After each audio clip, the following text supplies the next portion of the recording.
Welcome back to Channel Sport this morning. Rotimi Akindele, sport journalist, analyst, commentator, all rolled into one, joins us now to preview Nigeria's semi-final clash against Cameroon at the African Women's Cup of Nations. Rotimi, it's great to have you on the show. Thank you, guys. Good to be here. Seeing you now, I know you're well looking forward to that match. And I don't see it totally confident, Rotimi. Tell me if I'm wrong.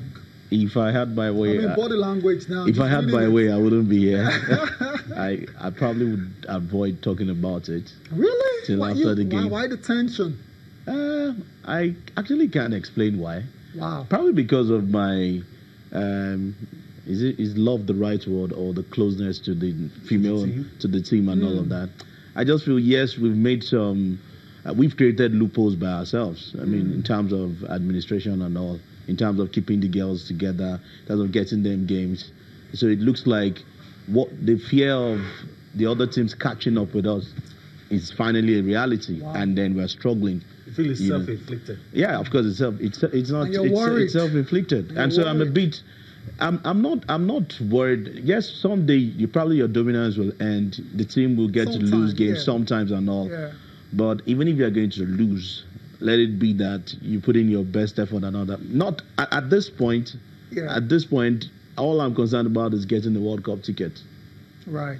But that would also be nice if we can avoid a third-place playoff, beat Cameroon today, and go on. Know that you have the World Cup ticket in the bank, and see if you can put the icing on the cake by defending the trophy. All right. So there's two chances of actually qualifying for the World Cup. Get to the final, guarantee a spot at next year's World Cup, or win the third-place match. We're hoping the Super Falcons are going to play the championship decider against South Africa or Mali.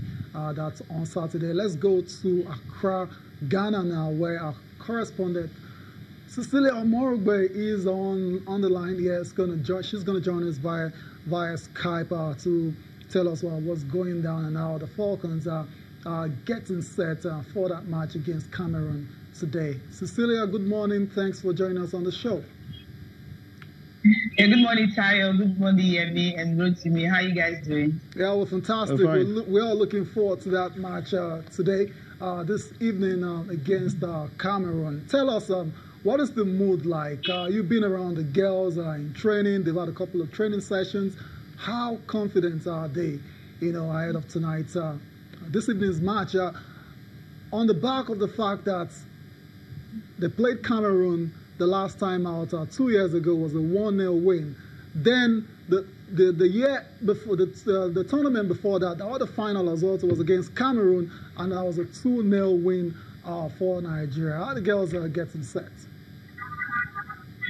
Absolutely, it's like 100%. Yesterday evening to cap it off, when I spoke to the assistant coach talking about Jürgen Peterson, he says, look, if they've been doing 100% before, against Cameroon, they've done 125% more. That means they're actually preparing for 120 minutes, whatever it takes. But most of the girls, they pictured on Wednesday, immediately they arrived in Accra. On Sunday, when they arrived in Accra from Cape Coast, they went training immediately. There was no time to waste at all. Meanwhile, when they beat Zambia ahead of the game against Guinea, they trained just once. They had a rest day on Wednesday. They trained on Thursday. Then they trained on Friday because the match on Saturday. So in this particular one, there was no rest at all. From Cape Coast to Accra, they had lunch. Immediately they went to training session, and it was both tactical, not just a tactical training session, also a session whereby they put in most of the things they really want to perfect for the game against Cameroon. Yesterday, again, at the preset, they gone a secondary school. They didn't have the opportunity to train at the Accra Stadium, sports stadium, so they trained at the preset secondary school and all of that. So they trained again that same one. And with what the girls actually told me is the fact that they're playing Cameroon. So anytime they're playing Cameroon, they know it's always a war. Because Cameroonians right now are on a revenge mission. You can beat them in Namibia 2014, 2-0. In Cameroon, when they hosted the Yaoundé, president of the president, 60,000 at the stadium, filled to the brim, that big goal that she scored. And of course, they also lost to Nigeria. This time around was at stake, a place in the final, and also a ticket to France 2019. So both teams know what is at stake. Super Falcons haven't really been impressive, just the way they usually do. We all know the story behind their preparations and all that. And this same Cameroonian team started playing friendlies. They played against Zambia, beating Zambia in one of the friendlies 7-0. So that's how prepared they were coming into this tournament. And all of them were like, we're ready for Nigeria. It's like every team that came to this tournament, they are kind of ganging up against the Super Falcons of Nigeria because they said they're tired of seeing Nigeria always going home with that trophy. So today's game is going to be tough. It's going to be tight. It's going to be a very, very close game. All right. And just at the one of the training sessions of the Cameroonian yesterday, the coach actually asked all Nigerian journalists to leave because he didn't want us to actually capture their training session and all that. Okay. So that's how the rival has actually gone to. They're not just taking it lightly with the Falcons. Not all about the girls alone, but also Nigerian journalists or anyone that is a Nigerian. They actually, they took the CAF media representative that was at the training session to tell all Nigerian journalists to leave their training ground. That's how bad it's become. Okay, Cecilia, let me just quickly ask you this. It's 2-in-1, if you may. What's the mood like in the camp? We've listened to the coach. He said a lot of things. He said, I'm not going to change my tactics. I'm going to do what I've been doing. That's on one side. And are there any injuries to report? Not okay, yeah. No, not at all. Because in the game against Equatorial Guinea, Faith Kide Michael didn't dress for the game because she had a concussion and in the previous game against Zambia and all that. So she actually trained with the team on Sunday at their first training session that they had. So it simply means everyone is absolutely fit. They don't have any injury worries. So the coach has got a lot of players he wants to select for.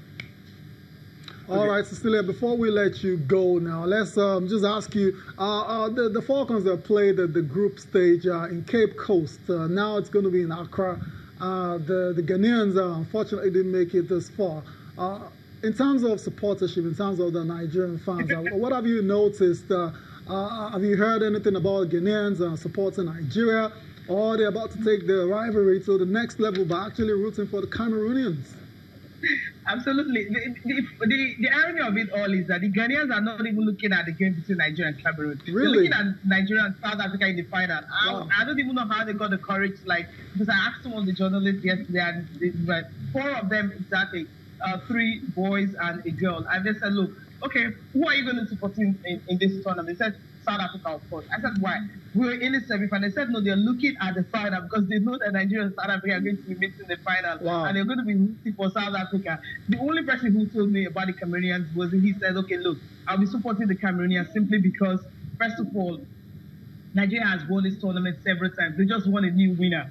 So that's how bad it is. Only one of them, the last guys I talked with late last night and all that, after the Cameroonians press conference, the Cameroonians are training, was the only one who said, okay, I think Nigeria, Cameroon, okay, let me just support Nigeria for the sake of supporting them. Because actually, I don't know why they're looking beyond the semi-final and already looking at the final between South Africa and Cameroon, and South Africa and Nigeria. I just hope and pray that maybe whatever their finest is comes to pass. And if you check some of the players, they're actually saying about the fact that they don't want to go back to Cape Coast.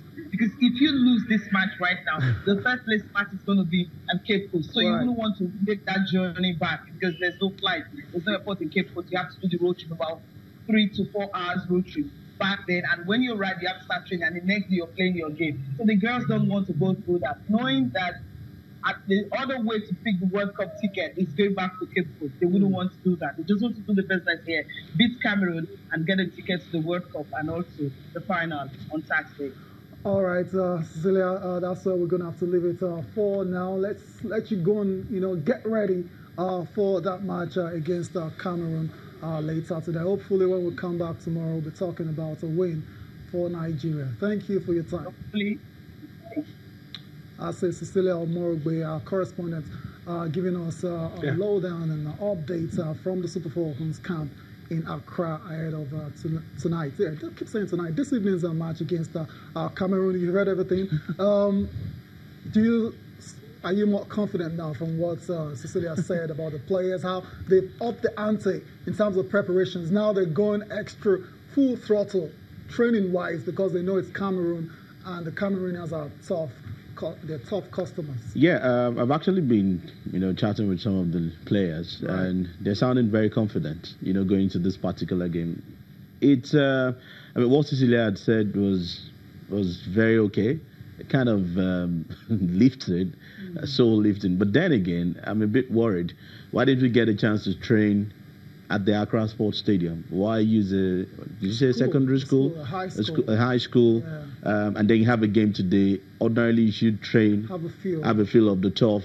That's a big advantage to the Cameroonians because they played all their games in that stadium since the start of the tournament. So we coming from Cape Coast, where you have a different dimension. If you've been watching the tournament, you look at the stadium structure and all. They're a bit different, Cape Coast and Accra. So I think that's worrying for me. But then again, experience and exposure might just come into play. Let me allow you listen to what's going to reassure you. Coach Thomas Dennerby saying, look, we're going to do everything in our power to ensure that we beat the Cameroonians. So let's listen to the coach of the Super Falcons, Thomas Dennerby, saying it and probably allaying some of the fears that some of us have ahead of that game against Cameroon.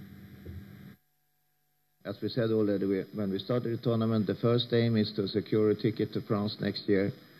And nothing changed in that. And we have a good opportunity to do that tomorrow. And of course, we will do whatever it takes to win the game tomorrow. And if we do that, I think also we can be really relaxed if we come to the final. So that's also a good option for us to have 2 good wins in the end of this tournament. But nothing comes out from itself. We have to stay by our plan, our match plan. And we really have to have players with full focus